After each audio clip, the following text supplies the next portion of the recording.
Good morning, everybody. Welcome into the Roll Jays podcast brought to you by Pixel Fire Marketing inside the Pyramid Contractor Studio. Jimmy Allen, Alex Drake, Stephen Ashworth with you here today. Casey Matthews is going to have to miss the pod. We won't miss him, so that's okay. But we will talk about Creighton's win 79-56 over Kansas City on Saturday night. Stephen, obviously, another game where you guys are able to take some of the mileage off your guys' legs. What has the difference been like in this part of the season where you can kind of just sit and watch on the sidelines in some of these games? It's fun to be able to watch everybody play and get significant minutes and kind of get in a rhythm. I remember my freshman year, there was games where it was 4 minutes. There was games where it was 20 minutes. And the games where it was just 4 minutes, it's hard to really get in a rhythm and kind of showcase what you can do. So it's fun to be able to see those guys showcase for the fans and even themselves, what they're capable of as the season comes along. Stephen, we talked to you a little bit about what your conversation with Jackson McAndrew was like 2 games ago when he came off struggling, and then obviously this weekend he leads the team in scoring. How, being a senior and somebody who's gone through that before, what is that feeling like to see somebody else experience it?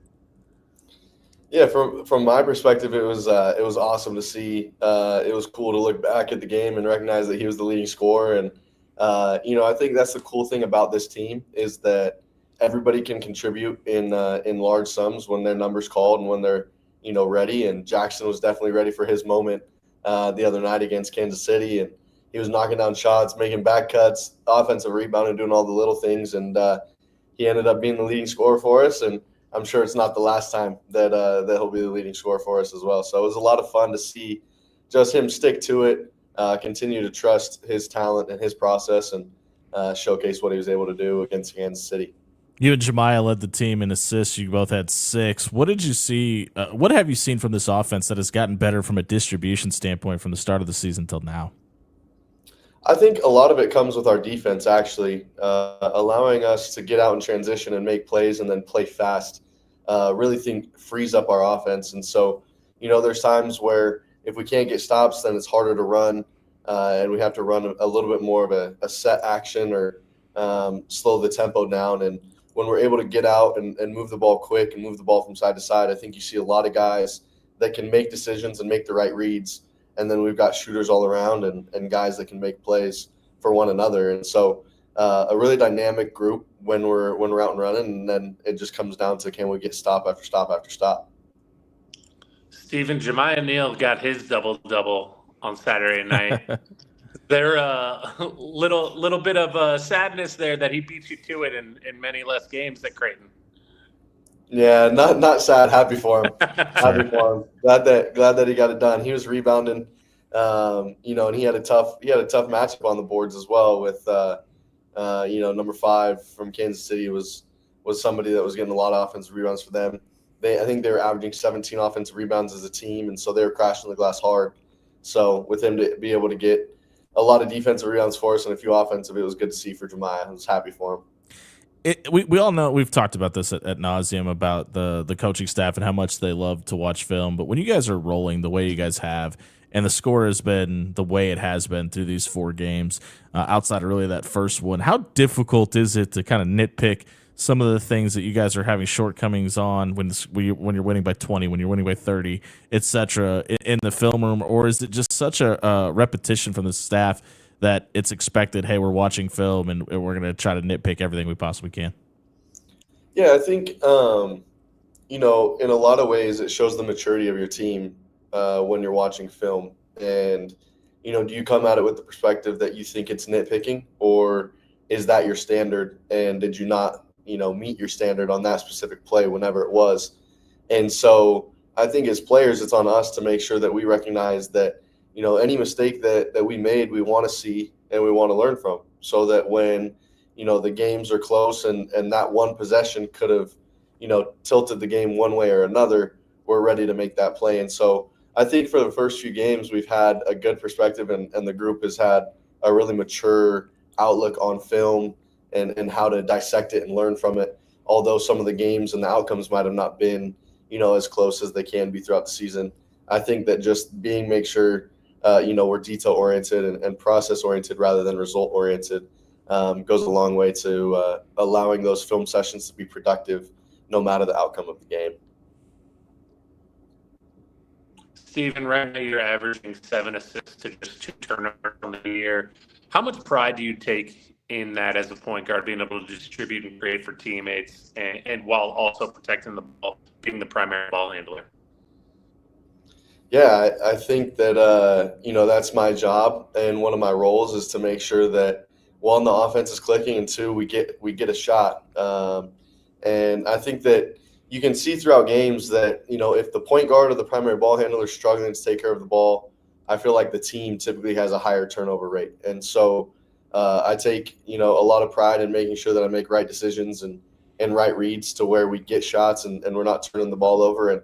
And sometimes I'm trying to also, push the envelope a little bit and make some plays, knowing that if we complete that pass or if I make that read, that it's going to be, a momentum swing, whether it's an easy transition layup or a dunk or things like that. So as a point guard, trying to make sure that all of that is balanced out, but then also, looking at the box score, seeing multiple guys in double figures, I take a lot of pride in that as well as a point guard, because I feel like if we can have multiple guys contributing at a high level, that points back to the fact that, the offense, the tempo, the freedom of each guy is in a good place. And I think that a lot of that starts with the point guard and his position and his, role.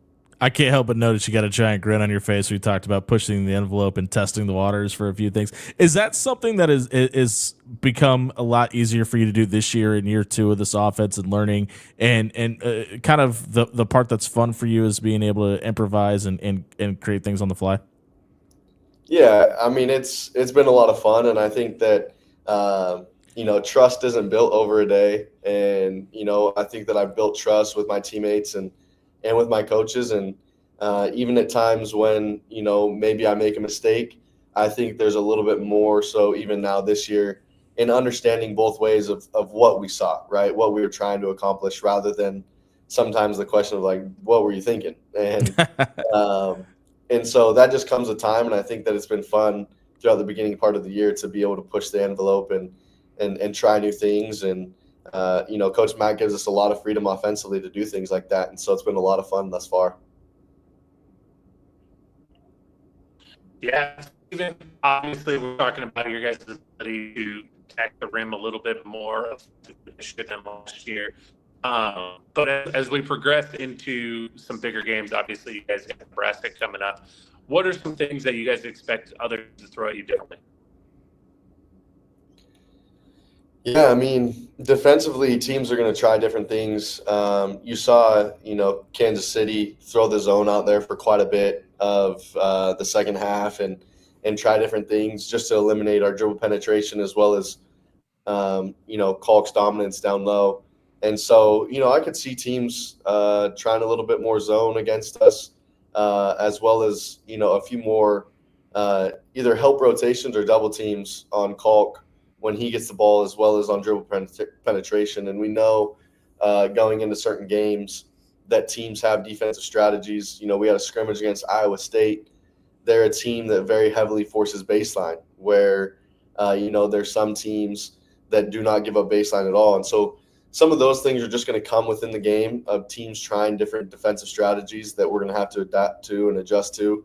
And so I think that in transition, though, if we can get stops, it's a lot harder to make, multiple guys stop the ball. And Jemiah's been so great at that for us. And so looking forward to trying to just keep continuing to push that pace each and every possession. All right. I got to ask about it because obviously there was that moment, and Alex Drake just departed the show, so that was cool. There was that moment where at the under 8 timeout in the second half, the starters come on, and UMKC goes on a 13-0 run. What was the response on the sideline, the coaching staff at that 6-minute mark, and how did you guys kind of get things figured out? Yeah, that wasn't our prettiest basketball. Some turnovers, transition layups on their part, and then giving up offensive rebounds as well. And the message was really just that every possession matters. Refocus. The last 5 minutes had happened. there was nothing we could do about it now, and it's time to refocus and finish out the game the right way. And I think that the guys responded well in those next kind of 3 to 4 minutes of, stopping the offensive rebounds, taking care of the ball and getting the shots that we wanted. And, that's just a message the whole year that every possession matters, and you play to the standard that we've agreed to. And it's a high standard, but that's what hopefully turns the good teams into great teams after you continually play at that standard time and time again. Steven, obviously different team from last year, but what has impressed you the most with what this team has been able to do early? Something that you thought you guys were going to maybe struggle with a little bit more? Honestly, I've been really impressed with our bench. I've really liked the way that they've come out and come ready.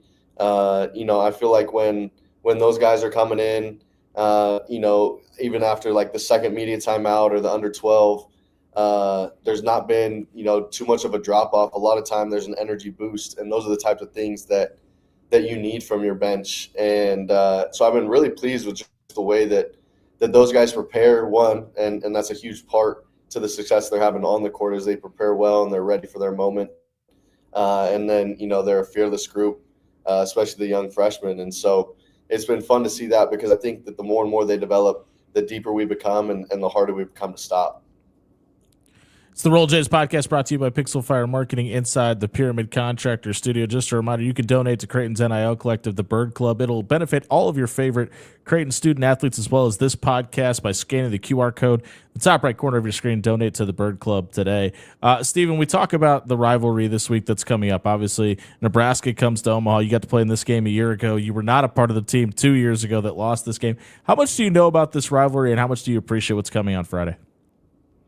Yeah, I mean, the I-80 rivalry, right? It's a big one. It's the two, Division I schools in the state going at it.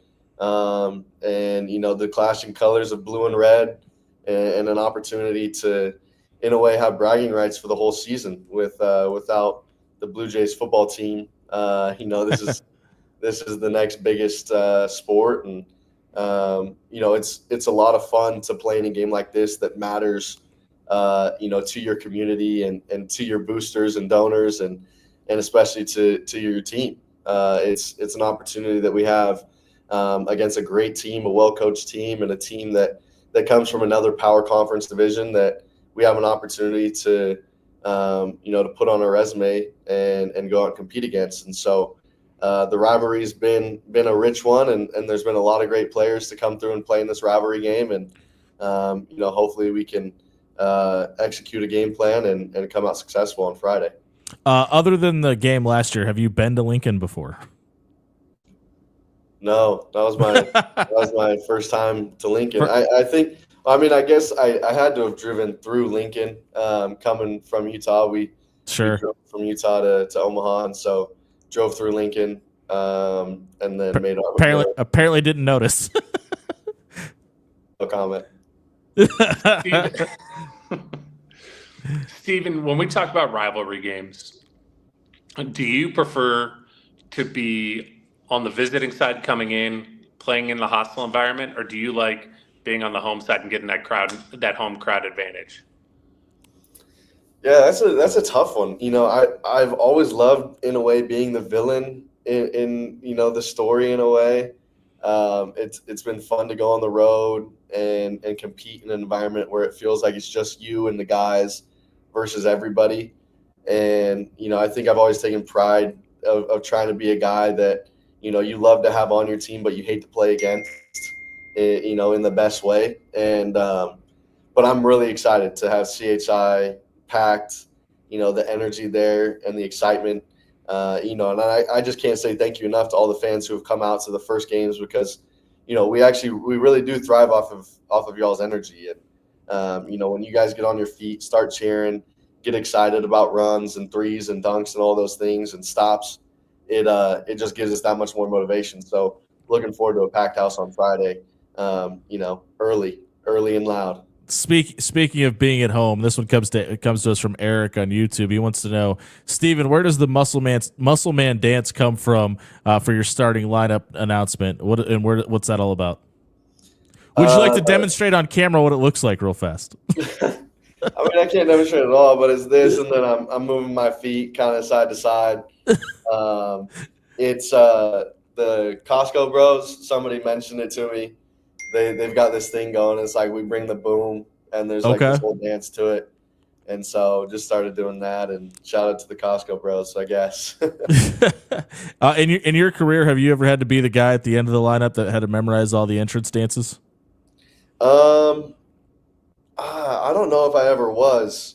My freshman year, I was kind of the sixth man, and so somebody else did the handshakes. But yeah, it's a tough job to memorize them all. Sammy does a great job. Yes, he does. Yes, he does. It's a fun moment between all of us and Sammy, a guy who's been a part of the program for so many years, and and is a culture builder, and so it's a lot of fun. Steven, the muscle man. We got to talk about it. Obviously, Jimmy brought it up. Do we? Do you think that one fits? Oh, okay. Fits. Like fits me? Yeah. No, not at all. You're in on the bit. I think that it's as much of a meme as it is anything. But at the same time, it's if you're gonna think muscle man and kind of try to be bigger than you are, appear stronger than you are, then maybe that does fit me, because are you going to add the doom to like look at the opposing sideline and do the doom when you guys are on the road? Well, that's a good question. That's good. That's a good idea, Alex. I might have to. We'll let you steal that one. More film, because I haven't seen that one actually. I haven't seen the doom, so I'm gonna have to watch some more Costco Bros to. I think we got to get the double chunk chocolate cookie and the chicken bake involved somehow. Yeah, this seems like an NIL deal waiting to happen too, by the way, with Costco. No doubt. Steven, we appreciate it, man. We'll catch up with you after the Nebraska game. Enjoy the little bit of time off that you guys do get. Good luck on Friday. We'll talk to you then. Sounds good. Thanks, guys. Have a good day. That's Creighton point guard Steven Ashworth joins us here on the Roll Jays podcast. Stick around after the break here. Alex and I are going to talk about the Nebraska game coming up. Talk a little bit more about that UMKC victory and a whole lot more here on the Roll Jays podcast, brought to you by Pixel Fire Marketing inside the Pyramid Contractor Studio. Are you dreaming of your business dominating local Google searches, drawing in customers effortlessly? Look no further. I'm Courtney, the Google gal from Pixel Fire Marketing. Need assistance with your Google business profile? From verification to getting more reviews, fixing maps to tackling annoying Google calls? I've got you covered. Your profile sets you apart and ensures you're the top choice for local customers. Visit fixmygbp.com for our $297 special offer. Visit fixmygbp.com for more details. When you shop local, you help strengthen our community. So if you need roof repair, gutters, siding, even windows, call local Pyramid Contractors. They're the #1 roofer in Omaha for more than a dozen years. Let Pyramid Contractors come and give you a free estimate. Give them a call at 402-502-9300. That's 402-502-9300. Or visit them online at pyramidroof.com. Never settle for less.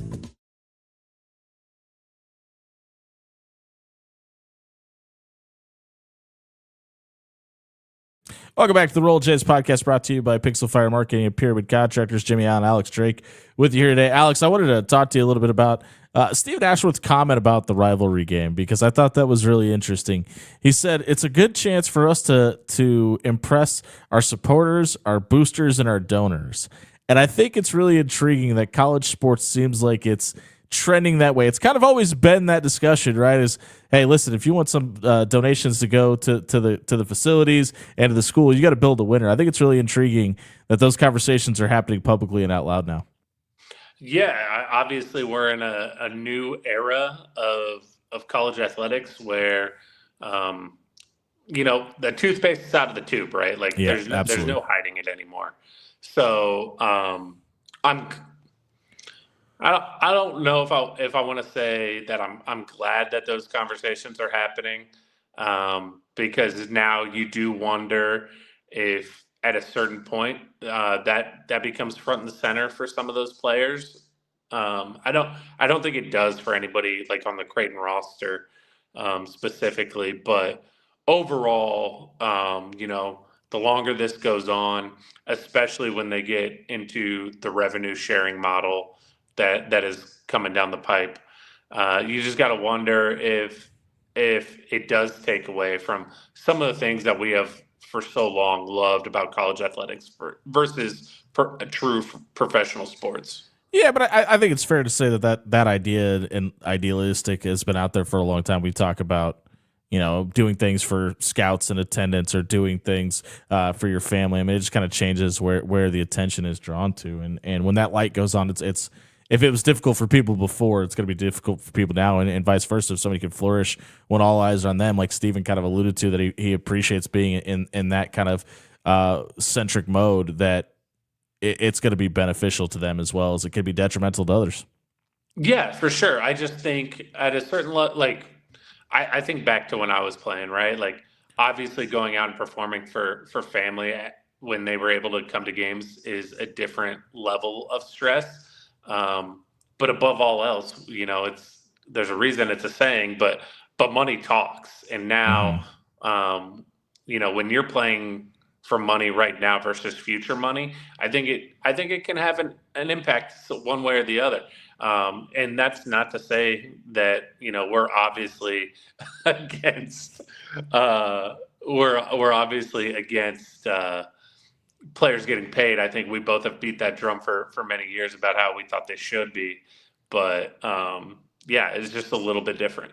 Yeah, and if anybody needed a flashback to your playing days, we had to remind them that your stats are still up on ESPN.com. If anybody questions your pure athleticism and your ability to play college basketball. Yeah, for my one NCAA Division I game. This has been the Roll Jays podcast, brought to you by Pixel Fire Marketing inside the Pyramid Contractor Studio. We will be back on Saturday following the Nebraska Creighton game. On Friday night, we'll catch up with Stephen Ashworth. Then we'll catch up with you. Then thank you to everybody that liked and commented on the video. Don't forget to subscribe to our YouTube page at Roll Jays Podcast on YouTube. We'll see you on Saturday. Go Jays.